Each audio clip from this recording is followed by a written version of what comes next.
Hey y'all, how is everyone doing? My name is Teresa Nye. I am doing great myself and I am hoping the same for you. Um, I'm a little nervous. It's part of my final behavioral health class.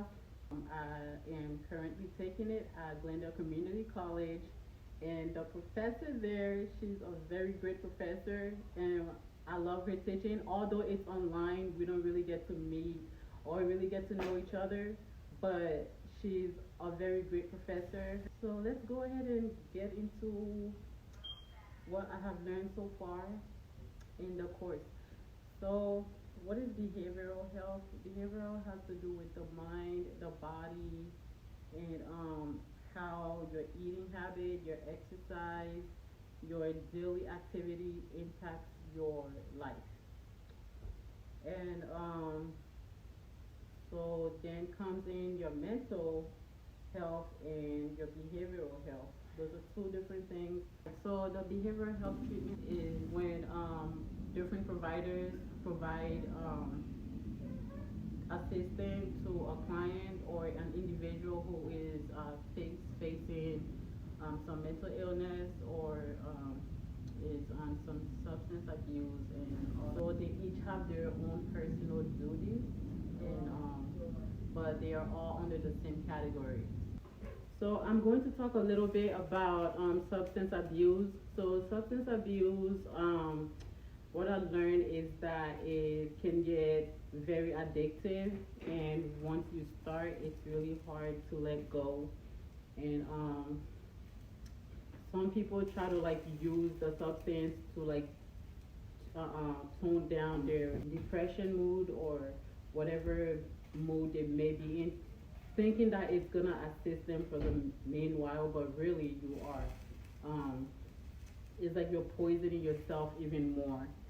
And most people do alcohol, and the number one, if I can remember, the number one substance used is either alcohol and tobacco. So there are many services out there to help out those who are individuals who are struggling with their mental health. We go through a lot, and we have family issues, we have our personal issues, we have work issues. We like there's so many things that can make a person take in so much to the point that they can't handle it no more.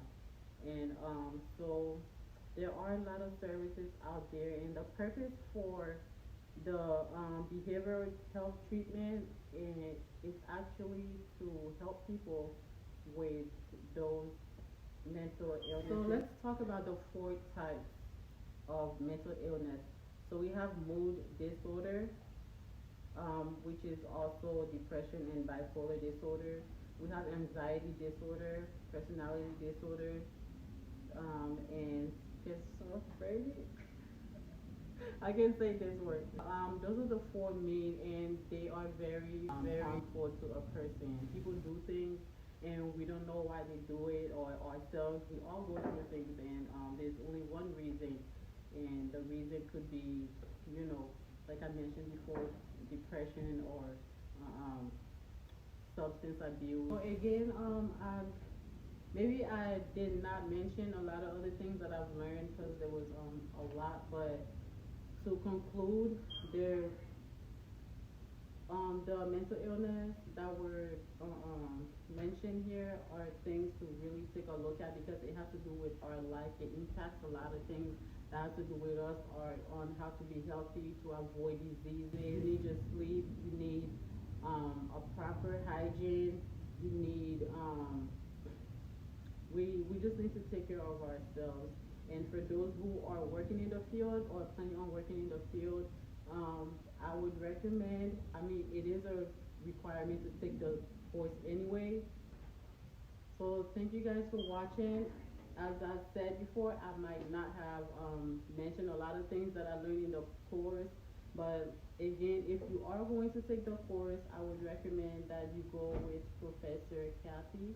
She is a very good professor, and also I am going to list down below some healthcare facilities or agencies or just different type of